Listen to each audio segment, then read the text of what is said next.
On Japan's fertility rate has hit an historic low. Is a declining birth rate a blessing or a curse? Global population crash. Population crisis could be the most important story of our time. As birth rates across the developed world continue to drop, demographers are warning that we could be facing a baby crisis. So, is the US running out of people? And what impact does population size have on the economy? Wait, ये कैसे हो सकता है? आज तक तो हम लोग यही सुनते आए हैं कि पॉपुलेशन का बढ़ना एक मेजर प्रॉब्लम है। आज वर्ल्ड पॉपुलेशन 800 करोड़ से भी ज़्यादा है। तो ऐसे में इलॉन मस्क, अंकित शाह और दुनिया के बड़े-बड़े एक्सपर्ट्स पॉपुलेशन डिक्लाइन की बात क्यों कर रहे हैं? I think a lot of people think that there's too many people on the planet, but I think there's in fact too few. Let's look at some data and analyze करते हैं what's the actual situation. Feb 2024 में स्टैटिस्टा ने दुनिया भर की population के trends का data collect करके एक रिपोर्ट बनाई। रिपोर्ट में उन्होंने फर्टिलिटी रेट के अकॉर्डिंग अलग अलग कंट्रीज को कलर असाइन किया। जहां पॉपुलेशन बढ़ रही है उसको डार्क ब्लू से और जहां कम हो रही है उसको रेड से। And the data is actually quite shocking. ज़्यादातर कंट्रीज जैसे China, Australia, Japan, US, south Korea, entire Europe, Russia, सभी देशों में पॉपुलेशन तेजी से गिर रही है। इन कंट्रीज में पॉपुलेशन रिप्लेसमेंट रेट से भी नीचे जा चुकी है। लैंडसेट की रिपोर्ट के अकॉर्डिंग 2050 तक लगभग 75% कंट्रीज में फर्टिलिटी रेट इतना गिर जाएगा कि वो अपनी पॉपुलेशन को ओवर टाइम सस्टेन नहीं कर पाएंगे। And what is shocking is by 2100 लगभग 97% कंट्रीज की सिचुएशन भी ऐसी ही होगी। ये बात तो सही है कि पॉपुलेशन तेजी से गिर रही है, बट इसमें बुरा क्या है? Isn't it better कि कम लोग होंगे तो कम कंपटीशन होगा, लोग आपस में रिसोर्सेज के लिए एक दूसरे से लड़ना बंद कर देंगे, world will be at peace, right? या फिर ऐसा नहीं है एंड इसके रिपरकशंस कुछ ऐसे हैं जो अभी तक हमने सोचे भी नहीं हैं। लेट्स लुक व्हाट हैपेंस जब किसी कंट्री में पॉपुलेशन गिरना शुरू होती है। गार्डियन की रिपोर्ट के अकॉर्डिंग जापान में कोदुकोशी के इंसिडेंसेस बढ़ते जा रहे हैं। कोदुकोशी इतना डिप्रेसिंग फिनोमेना है जिसमें इंसान बुढ़ापे में बिल्कुल अकेला हो जाता है और मरने के टाइम और उसके बाद भी उसके साथ कोई नहीं होता। ऐसे में डेड बॉडी भी कई महीनों तक वहीं पड़ी रहती है। इस साल शुरू के 6 महीनों में ही लगभग 40,000 कोदुकोशी के इंसिडेंसेस अब तक जापान में हो चुके हैं। एंड रिपोर्ट की माने तो इस साल के एंड तक लगभग 68,000 ऐसे केसेस होने के प्रोजेक्शंस है। लोनली डेथ्स की सिचुएशन इतनी गहरी है कि सोसाइटी ने किजुना सोशल बॉन्डिंग को इंट्रोड्यूस किया है, जिसमें एक मॉनिटरिंग डिवाइस के थ्रू सेंस किया जाता है कि ऑक्यूपेंट घर में मूव कर रहा है या नहीं। लेकिन ये हो क्यों रहा है? इसका रीज़न है जापान का डिक्लाइनिंग TFR।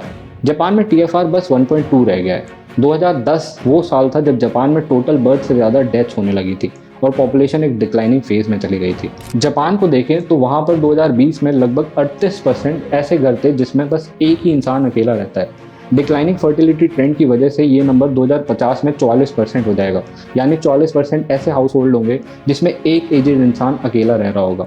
नोमुरा होल्डिंग, जो कि जापान का लार्जेस्ट इन्वेस्टमेंट बैंक है, उसके अकॉर्डिंग जापान में इस पॉपुलेशन क्राइसिस की वजह से 1 करोड़ से भी ज़्यादा नई प्रॉपर्टीज़ आज खाली पड़ी हुई हैं। बात सिर्फ एजेड लोगों की नहीं है, जापान के रूरल एरियाज़ में स्कूल क्लोजर भी एक नॉर्मल फिनोमेना बन गए हैं। जापान में हर साल 500 स्कूल क्लोज होते जा रहे हैं। एक लेंस से देखें तो जापान एक एक्स्ट्रॉर्डिनरी कंट्री है, 3rd largest economy, world famous companies, safe cities, healthy population, advance technologies. But वहीं दूसरी ओर जापान इज स्ट्रगलिंग। जापान की 30% पॉपुलेशन एजेड लोगों की है। यूनाइटेड नेशंस पॉपुलेशन स्टैटिस्टिक्स के अकॉर्डिंग जापान की वर्किंग एज पॉपुलेशन 81 मिलियन से 17% घटकर 2030 तक 67 मिलियन रह जाएगी, जिसका इम्पैक्ट उनकी इकोनॉमी और सोशल स्ट्रक्चर दोनों पर काफ़ी बुरा होगा। इवन जापान के PM के अकॉर्डिंग जापान एक सोशल डिस्फंक्शन की तरफ जा रहा है और इसका मेन रीज़न है ageing population due to low TFR। लेकिन ये TFR होता क्या है, पहले इसको समझते हैं। TFR एक मैट्रिक्स है जो बताता है कि ऑन एन एवरेज एक कपल के कितने बच्चे हैं। इसको एक एग्जाम्पल से समझते हैं। अगर एक पॉपुलेशन में 200 लोग हैं जिसमें 100 मेल्स और 100 फीमेल्स हैं, तो टोटल 100 कपल्स हुए। अगर इन 100 कपल्स के ऑन एन एवरेज 2 बच्चे होते हैं तो टोटल न्यू बर्थ 200 होंगे, यानी TFR रेट ऑफ 2। अब मान लीजिए अगर TFR 2 ना होकर 1 होता, यानी हर कपल का ऑन एन एवरेज 1 बच्चा होता, तो ऐसे में फर्स्ट जनरेशन में टोटल नए बच्चे 100 होते।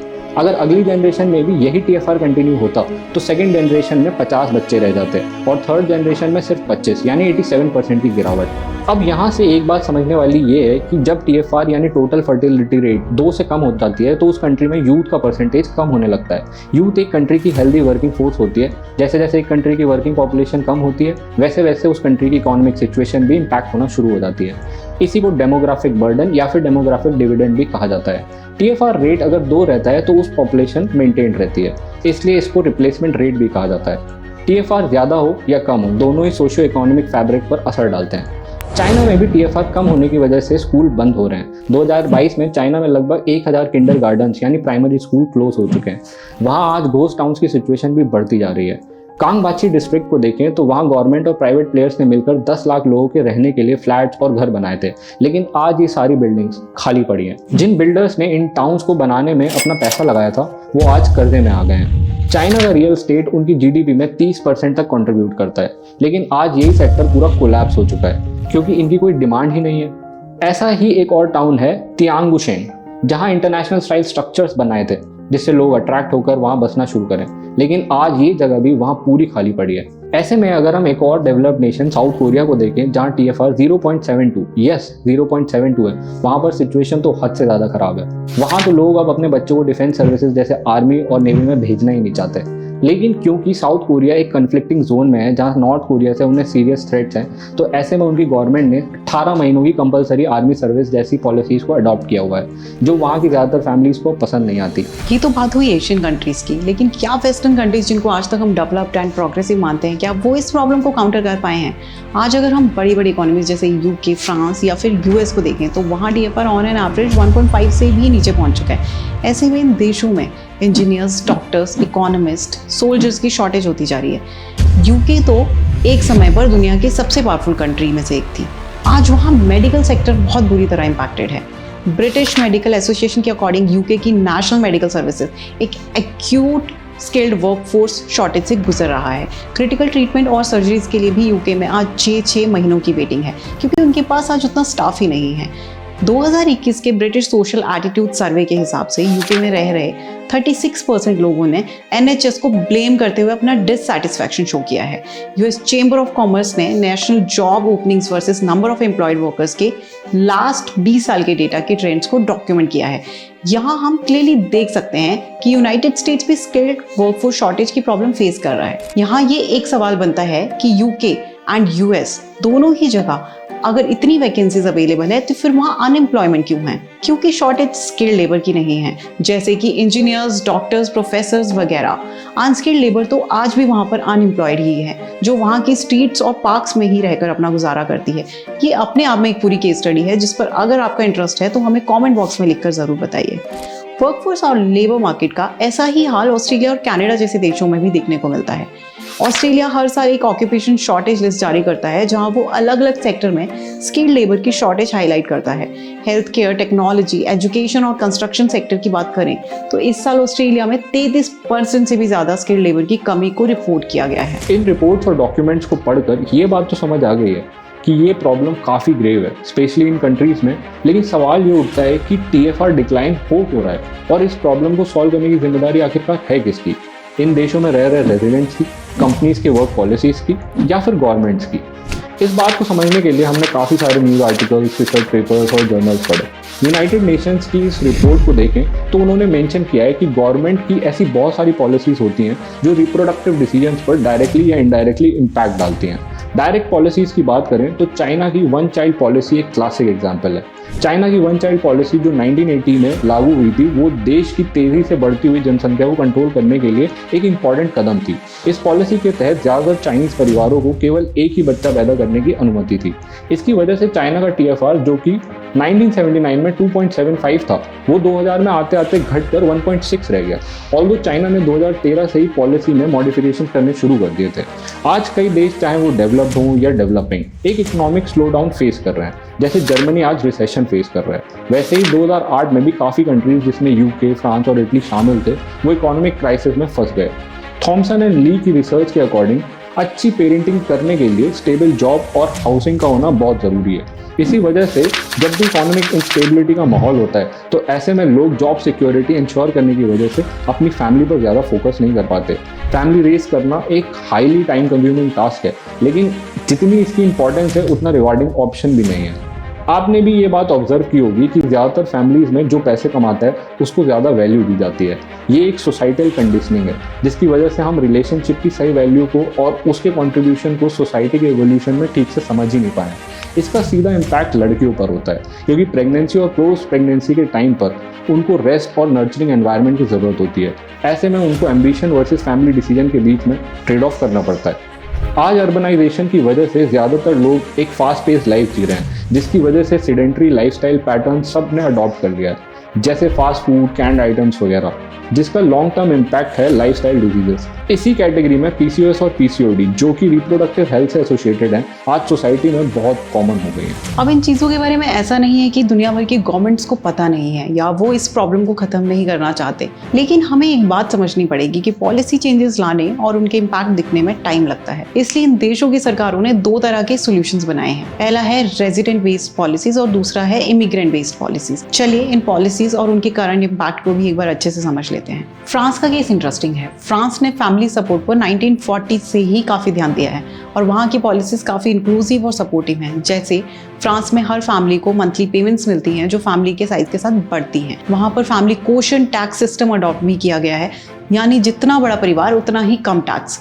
वर्किंग पेरेंट्स के लिए अफोर्डेबल चाइल्ड केयर सर्विसेज भी अवेलेबल हैं। ऑल्दो फ्रांस का टीएफआर भी ग्रेजुअली डिक्लाइन हुआ है, बट यूरोपियन यूनियन में फ्रांस का टीएफआर बाकी कंट्रीज से ज़्यादा है। सिंगापुर भी फर्टिलिटी रेट को बढ़ावा देने के लिए काफ़ी एफर्ट्स लगा रहा है।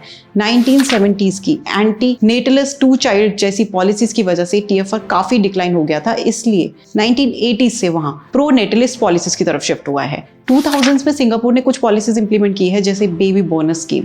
वहाँ की गवर्नमेंट हर बच्चे के लिए कैश गिफ्ट और चाइल्ड डेवलपमेंट अकाउंट में कंट्रीब्यूट करती है। इन सब पॉलिसीज के बाद भी सिंगापुर के टीएफआर में over the years dramatic decline हुआ है, जो कि 2022 में अराउंड 1 था। ऐसा ही केस साउथ कोरिया का भी है। वहाँ भी लगभग ऐसी ही पॉलिसीज इंप्लीमेंट की गई हैं, लेकिन उनका इम्पैक्ट टीएफआर में अभी तक देखने को नहीं मिला है।